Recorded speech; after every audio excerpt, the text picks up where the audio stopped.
Hey, hello everyone and welcome to Extreme Graphics Tech. My name is Angelo and today I want to talk to you about hyperthreading and SMT.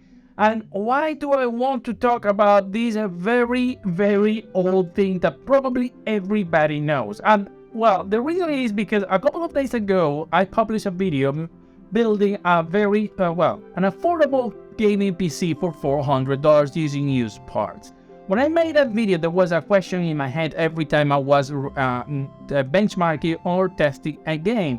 And it's how much will have helped if this CPU had hyperthreading. If you haven't seen that video, in that building, I use an i5-6500, which is a quad-core CPU. But in case you don't know, what does hyperthreading or SMT means? Hyperthreading, well, that's the name that Intel uses, and SMT for simultaneous multi-threading is just the capacity that a core of a CPU has to run 2 instructions per cycle. So technically making it that a quad-core CPU can run 8 instructions at the same time.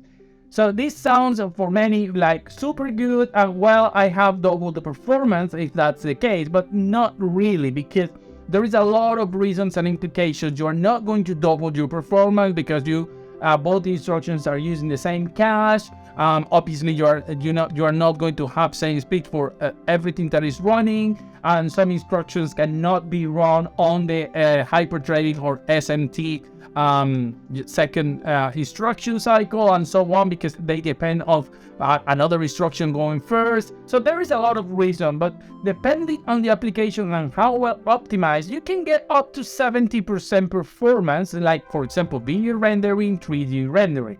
And evidently some games will benefit. Nowadays every single CPU, well, no, I'm exaggerating, but most CPUs have either hyperthreading or SMT. I will be using this independently, so it doesn't matter if I use SMT or hyperthreading. I'm talking about both Intel and Nvidia, okay? And AMD, sorry. So this was introduced a long time ago, and obviously some games will benefit from this too, but the question is by how much, and is it worth, especially for those people trying to build a budget PC. Because obviously if you're trying to squeeze every penny you're using to try to get the best performance, you're going to be wondering if it will be better to just get a version of that same CPU, maybe a notch higher, that comes with hyperthreading. Obviously the fact that it's coming is higher in terms of level, maybe like an i5 without hyperthreading, but then the i7 version comes with hyperthreading, but also faster speeds, maybe more cache, will also have an impact on performance. But on talking about hyperthreading alone, how much of a performance or impact will make on games? And well, I had these questions every time I was testing my 6500 on that PC. And I can add hyperthreading to a 6500, but I can take it out from a 6700K that I have. And that's because you can disable hyperthreading from the motherboard. So to understand, especially on budget CPUs, how much hyperthreading affects performance on games, for those that are looking for old CPUs or for building a budget CPU on modern and using modern games, I wanted to test this. So what I did was, test some like 5 or 6 games with hyperthreading, and then the same of 5-6 games without hyperthreading. And for this, what I used was benchmarks. And the reason I used benchmarks specifically is because I wanted to be completely sure I was taking anything else out of the equation and making it as similar as possible, because I didn't want maybe something different during gameplay to happen and I wasn't being able to check exactly how things went. And to my surprise, I have to say hyperthreading affected a lot less than I expected. And it's not like I know for a while, and I know for many gamers disable completely SMT, but it's one thing doing it on a 5600, 3600 CPU with 8 very fast cores on a 3600, and another thing is doing it on a 10-year-old CPU where you're trying to squeeze everything you can from it. So after doing the test, out of all the games, only 2 really benefited from the hyperthreading, and those 2 games were Modern Warfare 2 and Cyberpunk.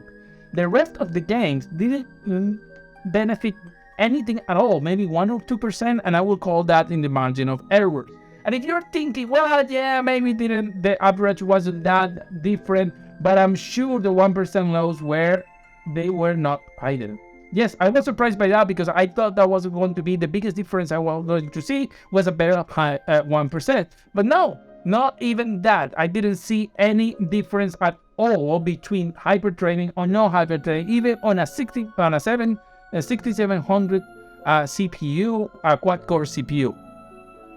In Cyberpunk and Modern Warfare, however, I saw an increasing performance of between 20 and 30%, which is not bad, all considered, but it's also not that amazing either in some cases, because 20 to 30%, depending on what CPU and what situation we're talking here, is not going to take you from 30 FPS to 60, or from 40 FPS to 60.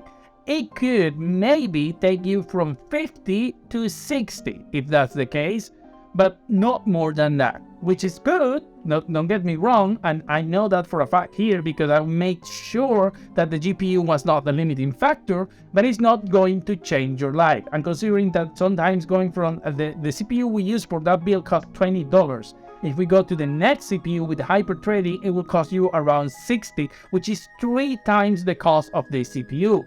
You know, they're still a cheap CPU, but the question is it worth it for whatever it is that you're trying to do? Maybe it's not. Even on the Steam Deck, some people that tends to disable the SMT instruction sometimes force depending the application to get the best performance. So what I ended up seeing is that in some cases it's not going to be worth, to be honest, unless you obviously are using the computer not only for just gaming. If you're using it for video editing, for 3D rendering, if it's an old CPU, that will give you a big boost and it will make a big difference, to be honest, in those cases. And you know, it's nice to have. However, there was one point besides CPU compute directly in gaming that I saw a big difference between non-hyperthreading and hyperthreading on the same level, and that was loading times. Yes, loading times were much faster with hyperthreading, to the point where you could add easily without hyperthreading to some games 40 seconds of loading. Doesn't sound a lot, but when the game already takes 1 or 2 minutes to load, adding another 40 to 45 seconds to it seems to me like a lot. And the reason is, and I believe this is what is happening, is loading games means decompressing data. Obviously, this is not the same for every game, but many games have their data compressed, and this needs to be decompressed by the CPU before being sent to the GPU. So by having more threads and knowing that this is one of those applications where more threads really benefit, then I think this is why where I would see such a big difference, because things like WinZip, WinRAR will benefit a lot from more cores. They use them as many cores as you have available to give it to be able to decompress. And I'm not saying the game use WinZip or WinRAR, but the base logic is the same when it's decompressing data. So at this point, that's one of the biggest difference I saw while gaming, the loading times.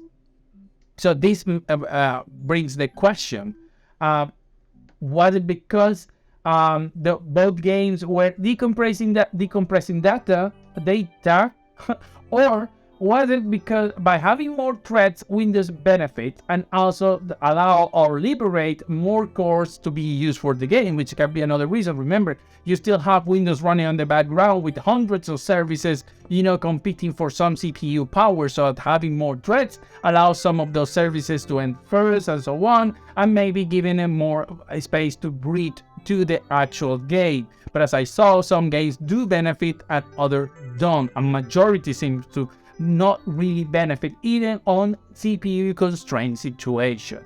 So at the end of the day, is it worth it to have hyperthreading or SMT? Obviously, it's better to have it, but if you are on a budget and the CPU is going to cost you 2 times, 3 times, or 4 times more, then you need to evaluate if that's something you really want to do, or if it's better invested on having a better GPU. Because would you willing to go from $20 to $40 of CPU only to get like 20% more performance or better loading time? This is something that, everyone will have to decide by themselves. From my point of view, it's not worth it. If I am in that situation, I would prefer just to stay the way I am and maybe invest those 20, 30 or whatever it is that I'm saving on maybe more RAM or a better GPU. But at the end of the day, that's a decision you have to take. I just wanted to present this because I thought it was going to be interesting to check something that we take for granted nowadays. So I hope you like this video. As always, see you on the next one.